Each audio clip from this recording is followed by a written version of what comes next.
Salut les amis, bon j'espère que vous allez bien. On se retrouve aujourd'hui, une petite Mini qui rentre en atelier, boîte automatique. Allez c'est parti.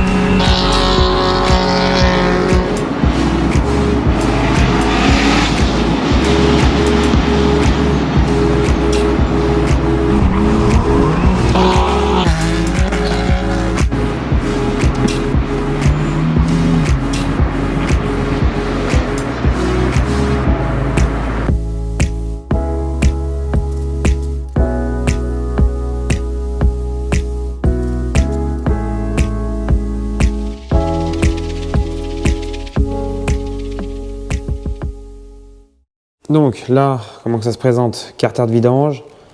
Ici, remplissage. Donc c'est un petit peu décalé sur les boîtes normales. Là, ils annoncent spécifique BMW. Donc il y a plusieurs modèles sur ces mini-là. Je vais être franc avec vous, j'en fais très rarement. Il y a des modèles avec crépine, il y a des modèles sans crépine. On va avoir des joints plats, des joints boursouflés. Donc ce qu'on va faire, on va faire le même procédé que d'habitude, hein, ça ne change rien, 30 à 50 degrés, on va ouvrir, vidanger, démonter le carter, voir si on a la crépine. Si on a la crépine, on la change. Si on n'a pas, donc c'est simplement une vidange huile. Et après on fait l'opération vidange et mise à niveau standard. C'est parti. Hop. Ça, on va mettre à vidanger. On va déjà voir la gueule que ça a là-dedans. Pouf. C'est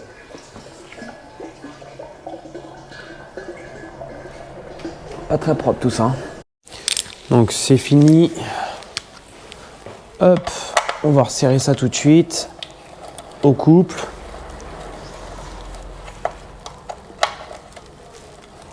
Et après on va commencer à s'amuser à déposer le carter.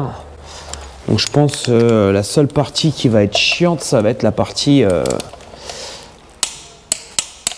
droite. On n'a pas trop d'accès ici là. Ici il y a quelques vis, on va voir.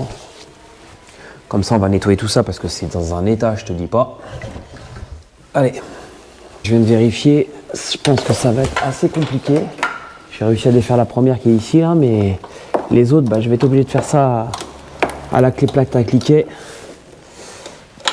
Et donc du coup, on va être obligé de démonter la roue pour retirer le cache ici parce que ça va me gêner. C'est le seul endroit que je vais pouvoir passer les vis. Malheureusement, j'ai pas de solution.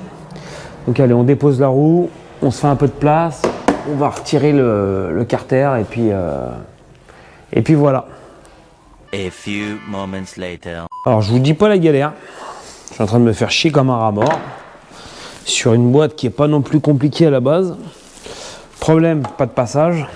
Vous allez comprendre. Chanceux comme je suis, boule anti-vol. Donc la roue, je peux pas la démonter. Le client me répond pas. Pas de boule anti-vol dans la voiture. Donc là, j'avais commencé à déposer les vis auto. Jusqu'à là, pas de problème. Sauf que là, arrivé ici, on a emmerdé. Les vis sont coincées derrière. Hormis de déposer la face avant pour faire sortir cette pièce là, mais bon, c'est le bordel. Donc j'y vais à la clé plate à cliquet et j'essaie de démonter donc ces deux vis là. Les autres on va dire serrage au couple, ça devrait le faire. Par contre les deux que je suis en train de faire là, ça va être serrage à la poigne et j'aurai pas le choix. Donc de toute façon ça avait l'air d'être pas très bien serré. Donc je suis en train de continuer tant bien que mal. Hop, je vous remets en place.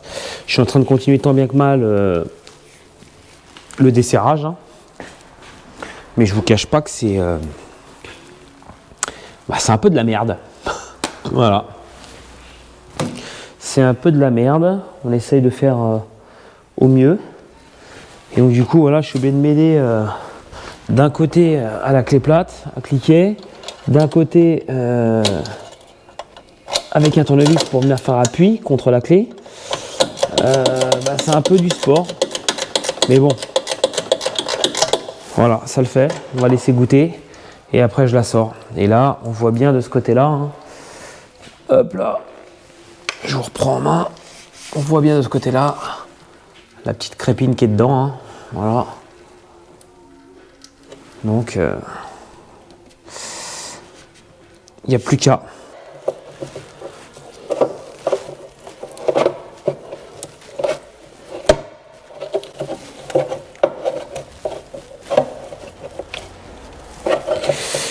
On fout partout, bien sûr. Voilà, on va laisser goûter.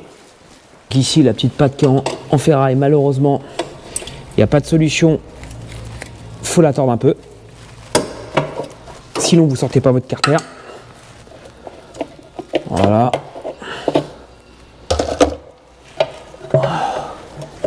Voici, il sort.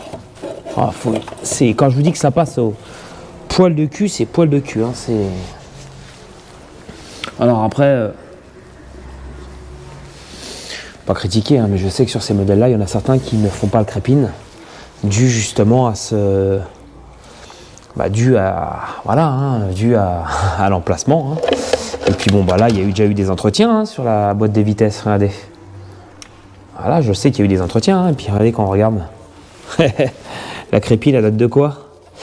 19 avril 2006. Donc je dirais que c'est d'origine, hein. Ça n'a jamais été fait. Voilà, tout simplement. Hop, ça c'est fait. On va tout nettoyer. On va retirer le joint tout pourri, tout sec. C'est aussi pour ça que la boîte a sointé. Hein. Hop là. Voilà. Allez, on nettoie tout ça. Et je vous reprends après. Donc je profite que ça s'écoule, comme ça je vais faire un petit peu le bilan des dernières vidéos qu'on a fait ensemble. Vous avez vu, on est beaucoup sur de la boîte automatique. Alors c'est pas que je veux faire que de la boîte automatique, mais c'est que je trouve ça intéressant. Je vais pas vous faire constamment 10 fois la même distribution, il n'y a aucun intérêt. Voilà, j'aime bien faire de la vidéo qui est un petit peu variée. Pour faire un peu le point au niveau des boîtes automatiques, j'ai beaucoup qui me disent « Ah bah oui, mais tu vidanges que la moitié, tu as les machines, etc. » Alors, on va remettre les choses au clair. On en parle depuis déjà quelques années. La machine, je me parle bien uniquement de la machine qui permet de nettoyer apparemment à 100% les boîtes de vitesse. C'est une machine qui a été conçue bien après la fabrication des boîtes auto. Donc, ce qui veut dire que toutes les boîtes auto que je les fais en suivant la RTA d'origine, les procédures, les températures. En aucun cas, la RTA parle d'une vidange avec une machine de nettoyage. Donc, je peux comprendre que pour certaines personnes, une vidange comme ça reste qu'une vidange partielle. Mais il faut bien vous mettre en tête que d'origine, le constructeur ne préconise pas un nettoyage de boîte. Il préconise une révision tous les 5 ans, 80 000, 5 ans, 60 000. Et c'est une révision uniquement manuelle. Alors, je comprends qu'il y en a qui sont persécutés et qui veulent aller absolument dans l'objectif de la nouveauté. Moi, je travaille à l'ancienne, j'ai une RTA, j'ai en gros des garanties derrière moi pour mes clients. Les boîtes auto se vidangent comme ça, que ça plaise ou non, d'origine, ça se vidange manuellement. Donc, c'est pas pour autant que prochainement, je vais avoir la nouvelle machine à boîte automatique qui va arriver. Parce que j'ai des demandes, allez, on va dire, pour des gens plus que pointilleux, parce que pour eux, c'est le top du top, même si pour moi, je dirais que ça peut faire plus de dégâts que de bien, puisque si on prend le contexte de la boîte automatique, une boîte automatique, c'est simplement une promenade, pour faire simple, une promenade d'huile dans des petites saignées. Voilà, on va dire, simplifier les choses. Je vous mettrai des photos au fur et à mesure, vous allez comprendre. La boîte s'use avec le temps, y compris mécatronique, y compris tout ça. Ce qui va se passer, moi je vous donne mon point de vue, je peux me tromper, mais ce qui va se passer en faisant du nettoyage, vous allez, je pense, décoller un maximum, pour parler vulgairement, la merde. Et là, pour moi, c'est ce qui me fait peur, et je verrai quand j'aurai les machines prochainement. Pour pas citer de nom, j'ai des personnes qui l'ont fait avec des machines, ils se sont retrouvés avec des boîtes cassées derrière. Donc, soit c'est un concours de circonstances, soit mon raisonnement est bon, mais pour moi, un nettoyage à 100% qui veut dire donc décoller de la merde. Donc qui dit décoller de la merde, ça va venir se coincer à un endroit ou à un autre, puisque un nettoyage, c'est un nettoyage, mais on ne pourra pas tout avoir à 100%. Donc je ne dis pas que c'est la meilleure façon de faire ça à la main, mais je dis que c'est la plus sûre. Et moi, en termes de garantie, demain, si je fais une boîte auto à un client, demain j'ai quelque chose qui casse, j'ai une traçabilité du kit, j'ai une traçabilité du véhicule, j'ai procédé à la mise en place à la demande du client fait par une RTA à l'origine, donc moi techniquement je suis couvert. Maintenant, demain vous cassez une boîte de vitesse via un appareil de boîte automatique de nettoyage, techniquement et on va dire légalement, je ne sais pas si on est couvert puisque ça n'a pas été fait dans les règles. Bref, on pourrait en parler pendant des heures. Donc pour revenir à ce que je disais, j'ai des critiques aussi un peu donc, sur ma manière de faire au niveau de la boîte automatique. Moi, j'ai plus rien à prouver. Ça va faire maintenant 12 ans que je fais ça, 12 ans que je suis à mon compte. Je touche du bois, du singe, tout ce que vous voulez. Je n'ai jamais eu de casse de boîte de vitesse. Je n'ai jamais eu de problème avec mes clients au niveau des boîtes de vitesse. Ça a toujours très bien fonctionné. Donc, je ne vois pas pourquoi je vais changer. Donc, je ne dis pas qu'il ne faut pas essayer d'évoluer avec les nouveaux appareils, mais il faut quand même y aller à tâtons parce que ça reste quand même très récent. Moi, je vois que ce soit donc, même sur les nouvelles générations, Mercedes et autres, Mercedes, même sur les derniers classe GLC coupé, là j'en ai fait une récemment, en aucun cas Mercedes disent attention, il faut le faire avec la machine. Non, on prend la RTA Mercedes, c'est à la main avec un appareil spécifique pour la température ou pour la vibration, mais en aucun cas vous faites ça avec une machine. Donc encore une fois, je vous le dis, à faire attention avec ce nettoyage de boîte automatique avec les machines. Voilà. Déjà, comme ça, c'est déjà un chou plus facile. Maintenant, c'est pas fini. Il faut qu'on arrive à passer le joint. Il faut qu'on arrive à repasser la crépine. Ça, c'est encore autre chose. Je vais mettre la crépine en place. Comme ça. Voilà. On va peut-être passer le joint d'abord. Donc, on va passer le joint d'abord. Donc, hop, on va le passer comme ça. Ça passe, mais juste de juste. Hein. Voilà. On va le passer comme si il passait directement en haut. Je vais poser vite fait mes vis ici parce que ça me gêne. J'arrive pas à tout faire à une main. Voilà. Donc là, ce qu'on va faire, hop, on va glisser le joint derrière.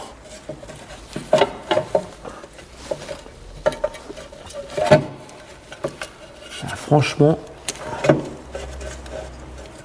j'aurais fait des boîtes chiantes, mais alors celle-ci, je crois que on arrive dans le top 1, je crois, pas loin.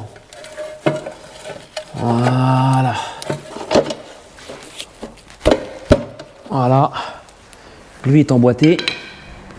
Parce qu'en fin de compte, alors ce qui se passe, allez, vous allez voir, je vais vous prendre dans les mains, vous allez comprendre. Ici, à cet endroit-là, en fin de compte, une fois qu'on a mis donc, le carter en suspens, on a la petite crépine, il faut qu'il s'emboîte là-haut. Le problème, c'est que vu qu'on n'a pas d'appui, je me suis pris sur le coin ici pour pouvoir l'emboîter. Et maintenant, vu que maintenant tout est en place, maintenant je peux poser mon joint et le visser. Mais franchement, du sport.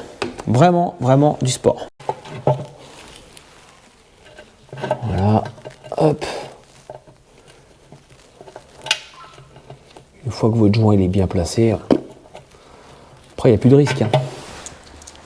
Voilà, là, on va arriver sur les vis de derrière.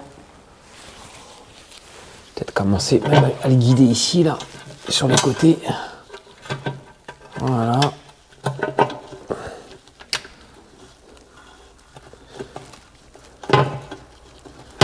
Je vais le rapprocher tout doucement à la visseuse. Juste question de dire qu'il vienne se plaquer légèrement. Voilà, ici pareil, ce que je peux faire, je le fais comme ça. Ça me fait gagner et du temps et je me fais moins chier à les remboîter. Voilà, c'est pareil. Donc là, on en a mis quelques-unes. Voilà, tout est en place. Pour ceux du fond, être sûr qu'on est bien, hop. Voilà, là on voit bien, mon joint est bien en place. C'est un peu chiant pour cela. Les autres, bon, on est good. Hein. Donc allez, c'est parti. Donc, j'ai fait au mieux en termes de serrage. Tout ce qui était donc en dessous, bah, j'ai serré bien sûr à la main, j'ai pas le choix. Parce que de toute façon, bah, ça passait pas. Donc après 10 newtons, c'est assez... quand on est habitué, voilà, on sait ce que ça représente. Mais là, malheureusement, il n'y a aucune possibilité de serrer au couple. C'est pas possible. Et vu comment que c'est galère, même s'il y a déjà eu des révisions, hein, peut-être 1, 2, 3, ça je ne sais pas. Malheureusement, bah, on comprend pourquoi les gens ne se font pas chier à changer la crépine, parce que bon, bah, c'est une petite misère. Donc là c'est fini, on va remplir. Donc on a branché, ça c'est prêt, on remplit, c'est parti.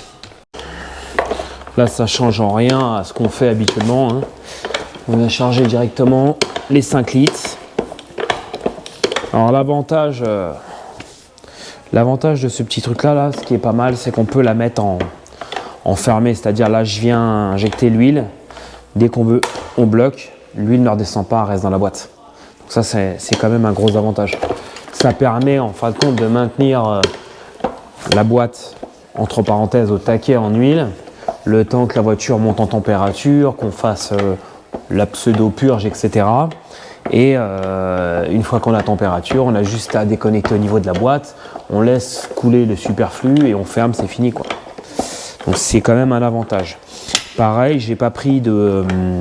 il y a beaucoup aussi qui les prennent en pneumatique. Moi je l'ai pas pris en pneumatique parce que si demain je dois faire une boîte pour X ou Y raison dehors, bah c'est beaucoup plus simple pour moi de la prendre en manuel, je peux le faire partout quoi.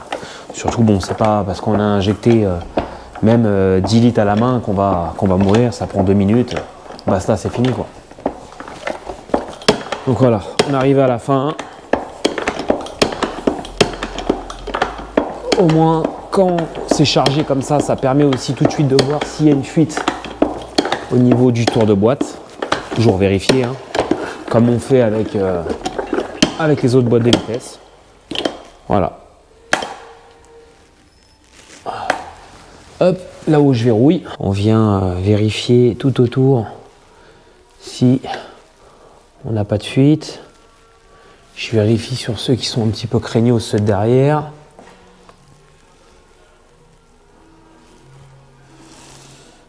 Alors là, ici, vous avez un peu le joint qui se relève, mais c'est normal. Ça, c'est parce que ici, il n'y a pas de... Juste à cet endroit-là, il n'y a pas de... Faut pas s'inquiéter, il n'y a pas de matière, hein, c'est vide. Après, voilà, ce qui compte, c'est qu'on ait 0 fuite. Donc là, ce que je vais faire, un coup de propre et je mets en route. Donc, on vient de monter dans la voiture. On a mis en route. Comme d'habitude, hein, on purge. 4-5 secondes chaque vitesse, ça change rien, hein, comme toutes les voitures, c'est pareil. Voilà.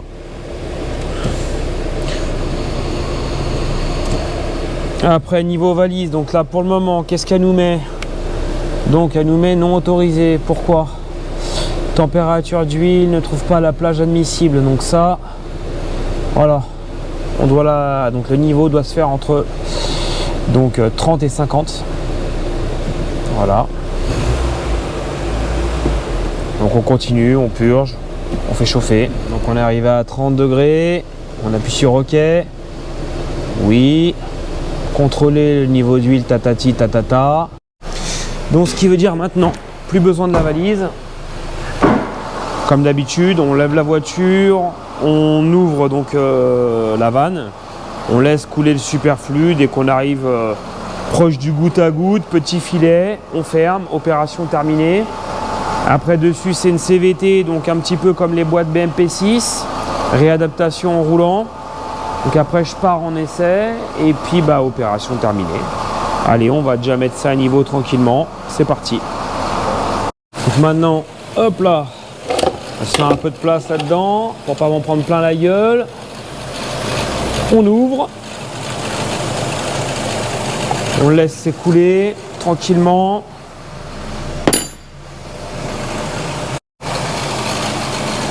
Là on arrive proche du goutte à goutte. Je vais retirer l'adaptateur. Voilà. Il y a encore un petit peu qui va couler. Hop. Allez, pour le plaisir, on va laisser quelques secondes.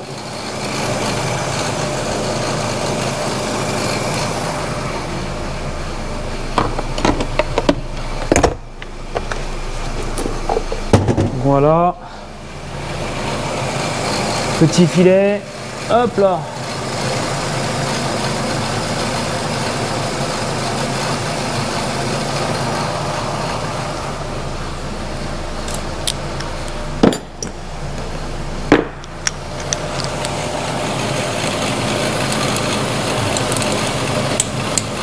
Et voilà, ça c'est serré au couple. On n'en parle plus. Bon les amis, j'ai fini mon opération boîte auto sur cette Mini. J'ai fait mon adaptation tranquillement sur route. Un petit quart d'heure, un peu plus long sur la CVT. Des fois on a l'impression que ça patine un peu. C'est un peu plus difficile à diagnostiquer un problème de boîte sur une CVT que sur une boîte auto traditionnelle, on va dire. Parce qu'on a l'impression constamment que ça patine. Donc quand on part sur une réadaptation CVT au démarrage, on a l'impression qu'on n'a qu'une seule vitesse, il n'y a rien qui fonctionne, il faut faire des essais, c'est-à-dire accélération à fond jusqu'à 4005, on laisse redescendre, on fait ça 2-3 fois, on s'arrête, on redémarre, et là en fin de compte la boîte se réadapte comme ça, c'est complètement différent d'une boîte ZF. Mais bon, ça s'est bien passé, c'est le principal. Donc dans la globalité par rapport à quand moi je l'ai rentré, bah forcément là c'est du beurre, hein. La boîte c'est du beurre, c'est du bonheur. Petit bémol, hormis ça, donc opération finie, je me suis fait un petit plaisir, c'était pas prévu. Il y aura des vidéos qui vont sortir prochainement, donc avant de vous la présenter, on va particulièrement s'occuper du moteur. Donc j'ai racheté un V12, on aura pas mal de bricoles à faire dessus ensemble. Donc on verra ça prochainement sur la chaîne. Voilà les amis. Bon écoutez, sur ce, j'espère que ça vous a plu. Pensez à partager, les petits pouces bleus. Je vous mets tout dans la description, couple de serrage, etc. Allez, ciao.